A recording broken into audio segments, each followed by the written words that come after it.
ஓம் ஸ்ரீ குருப்யோ நமஹ. ஹரிஹி ஓம் நம சர்வேபியக. நம்ம வெற்றிகரமாக 8வது சாப்டர் முடிச்சிட்டோம். இப்போ இந்த 8வது சாப்டரில் மொத்தம் 28 ஸ்லோகங்கள் இருக்கிறது. நம்ம என்ன பண்ண போகிறோம்னா, இந்த ஸ்லோகத்தினுடைய ஒவ்வொரு ஸ்லோகத்தினுடைய சம்மரியும் பார்த்தோம். இப்போ சம்மரிக்கு சம்மரி இந்த 8வது ஸ்லோகத்துக்கு கொடுக்க போகிறோம்.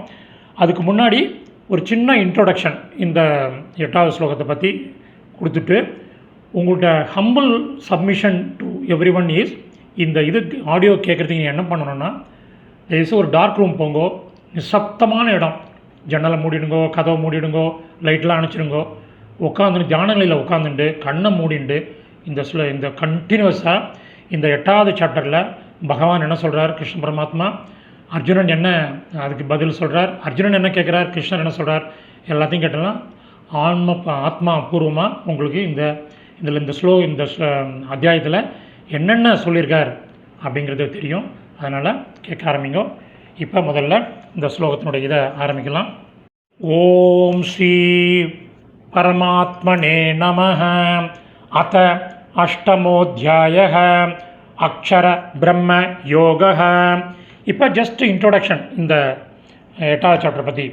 இந்த 8வது அத்தியாயத்தின் தலைப்பு அக்ஷர பிரம்ம யோகம். ஆனால் கோரக்பூர் புக்கில் தாரக பிரம்ம யோக அப்படின்னு போட்டிருக்கு. அதுவும் கரெக்டு தான். ஸ்ரீ கிருஷ்ண பரமாத்மா இந்த 3வது ஸ்லோகத்திலே பார்த்தோம்னா அக்ஷரம் பிரம்ம பரமம் என்று சொல்லி தான் ஆரம்பிக்கிறார் அவர் அர்ஜுனன்ட்ட. அதாவது பிரம்மம் என்பது அழிவற்றது மற்றும் மேலானது. இந்த அத்தியாயத்தில் ரொம்ப முக்கியமான விஷயம் என்னென்னா, கிரம முக்தி சாதனம் மற்றும் ஜீவன் முக்தி சாதனம், இதை பற்றி சொல்கிறார். இது என்ன கிரமமுக்தி சாதனம்? வேதத்தின் சாரமாக ஸ்ரீமத் பகவத்கீதை விளங்குகிறது. கிரமமுக்தி சாதனம் என்றால் என்ன?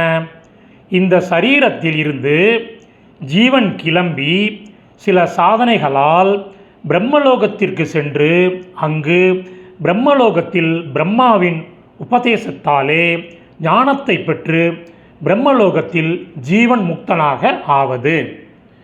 முக்தி என்றால் வீடு பேரு ஆர் விடுதலை, லிபரேஷன் அப்படின்னு சொல்லலாம். அதாவது பிரம்மலோகத்திற்கு சென்று அங்கு ஜீவன் முக்தி அடைவதற்கு பெயர் கிரமுக்தி சாதனம். கிரம முக்தி சாதனம்.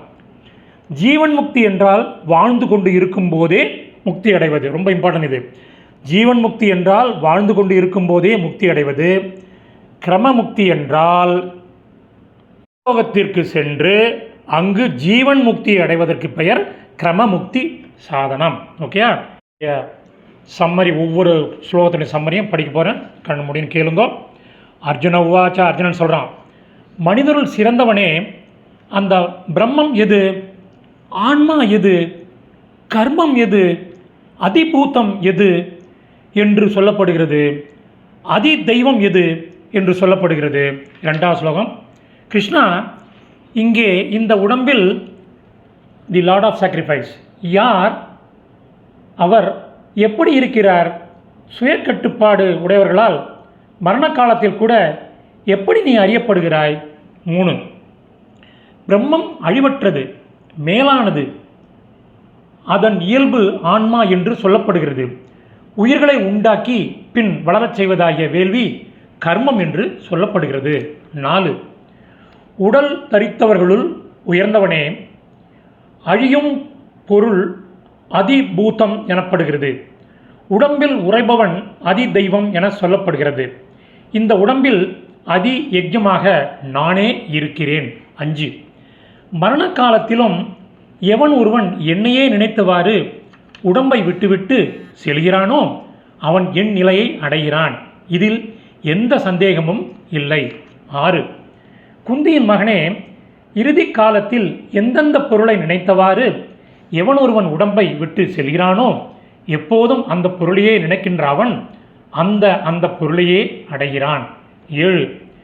ஆகையினால் எல்லா நேரங்களிலும் என்னை நினைத்தவாறு நீ போர் செய். என்னிடம் மனத்தையும் புத்தியையும் சமர்ப்பணம் செய்வதால் எந்த சந்தேகமின்றி என்னையே நீ அடைவாய். 8. அர்ஜுனா, மனத்தால் வேறு எதையும் நாடாமல் இடைவிடாத பயிற்சியில் ஈடுபடுகின்ற மேலான ஒளிமயமான இறைவனை இடைவிடாமல் தியானிப்பவன் அடைகிறான். 9.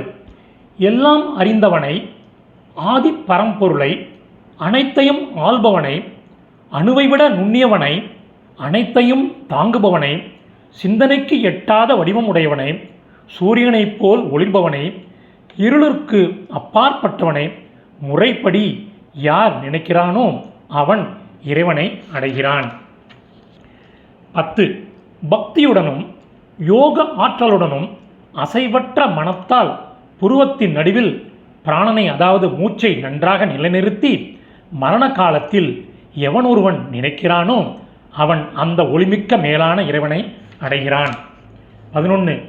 வேதத்தை அறிந்தவர்கள் எதை ஓங்காரம் என்கிறார்களோ, பற்று நீங்கிய துறவிகள் எதை அடைகிறார்களோ, எதை விரும்புவர்கள் பிரம்மச்சரியத்தை கடைபிடிக்கிறார்களோ அந்த மந்திரத்தை உனக்கு சுருக்கமாக நான் சொல்கிறேன், நீ கேள். 12.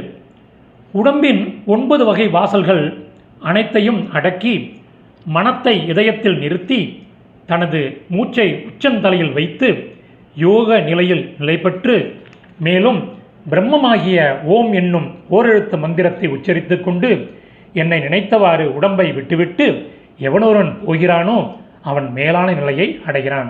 இது 13வது ஸ்லோகம். 14. அர்ஜுனா, வேறு எந்த சிந்தனை இல்லாமல் எப்பொழுதும் நீண்ட காலம் என்னை எவன் ஒருவன் தியானிக்கிறானோ ஒருமுகப்பட்டவனாக அந்த யோகிக்கு நான் எளிதில் அகப்படுகிறேன். 15.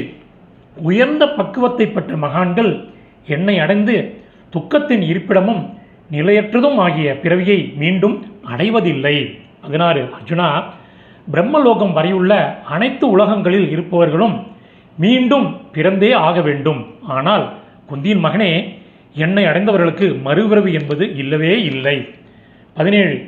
எது 1000 யுகங்களோ அவை பிரம்மாவின் பகல், அதுபோல் எது 1000 யுகங்களோ அவை பிரம்மாவின் இரவு. இதனை அறிகின்ற அந்த மக்கள் பகலையும் இரவையும் அறிந்தவர்கள், அதாவது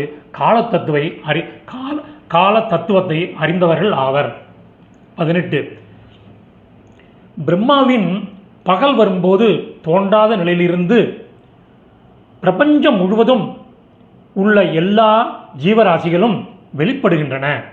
அதுபோல் பிரம்மாவின் இரவு வரும்பொழுது வெளிப்பட்டு தோன்றாத ஜீவராசிகள் என்ற நிலையில் அதன் உள்ளேயே ஒடுங்குகின்றன. 19. அர்ஜுனா, அதே அந்த எல்லா ஜீவராசிகளும் தன் வசமின்றி பிறந்து இரவு வரும்போது ஒடுங்குகிறது, பகல் வரும்போது வெளிப்படுகிறது. 20. ஆனால் தோன்றா நிலையில் உள்ள இந்த படைப்பை விட மேலானதாக, மாற்றானதாக, தோன்றாததாக, அழிவற்றதாக யார் உள்ளாரோ அவர் எல்லா உயிர்களும் அழிந்தாலும் அழிவதில்லை. 21. தோன்றாதவர், அழிவற்றவர் என்று சொல்லப்படுகின்ற அவரை அடைவதை மேலான நிலை என்று சொல்கின்றனர். எதை அடைந்து திரும்பி வருவதில்லையோ அது என்னுடைய மேலான இருப்பிடம். 22.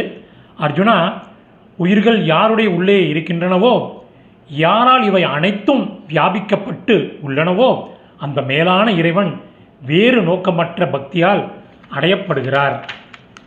23. ஆனால் பரதகுல பெருமகனே, எந்த காலத்தில் இறக்கின்ற யோகிகள் திரும்பி வரமாட்டார்கள், அதுபோல் எந்த காலத்தில் திரும்பி வரவும் செய்கிறார்களோ அந்த காலத்தை நான் விவரமாக உனக்கு சொல்கிறேன். 24. தீ சுடர் பகல் வளர்பறை காலம் 6 மாத காலமாகிய உத்தராயணம். இந்த வேளையில் உடலை விட்டு போகின்ற பிரம்மஞானிகள் பிரம்மத்தை, அதாவது இறைவனை அடைகிறார்கள். 25. இருளின் பல்வேறு அம்சங்களாகிய புகை இரவு, அதுபோல் தேய்பிறை காலம் 6 மாத காலமாகிய தட்சிணாயனம். அதில் யோகி சந்திரனின் ஒளியை அடைந்து திரும்பி வருகிறான். 26. இந்த ஒளியும் இருளும் ஆகிய இரு வழிகள் உலகில் என்றென்றும் உள்ளவை என்று கருதப்படுகின்றன. ஒன்றினால் பிறவாமையை அடைகிறான், மற்றொன்றினால், அதாவது இரவினால் மீண்டும் பிறக்கிறான். 27. குந்தியின் மகனே அர்ஜுனா, இந்த 2 வழிகளையும் அறிகின்ற எந்த யோகியும் குழப்பம் அடைவதில்லை. ஆகையால் எல்லா காலங்களிலும் நீ யோகத்தில் நிலை பெற்றவனாக ஆவாய். 28 அந்திம ஸ்லோகம். வேதங்களை படிப்பதற்கும் வேள்விகள் செய்வதற்கும் தவத்திற்கும் தானத்திற்கும் எந்த புண்ணிய பலன் சொல்லப்பட்டு இருக்கிறதோ அதனை அறிந்து யோகி அதை எல்லாம் கடந்து செல்கின்றான். ஆதியும் மேலானதுமான இடத்தை அடைகிறான். இப்பொழுது இந்த ஃபைனலாக சம்மரி அந்த அத்தியாயம் முடியறதுக்கு உள்ள இது. உபனிஷத்தமும் பிரம்ம வித்யையும் யோக சாஸ்திரமும் ஸ்ரீ கிருஷ்ணர் மற்றும் அர்ஜுனன் இடையே நடந்த உரையாடலுமாகிய ஸ்ரீமத் பகவத்கீதையில் அக்ஷர பிரம்ம யோகம் என்ற தலைப்பு கொண்ட 8வது அத்தியாயம் நிறைவு பெறுகிறது. சமாப்தம். தன்யவாதக.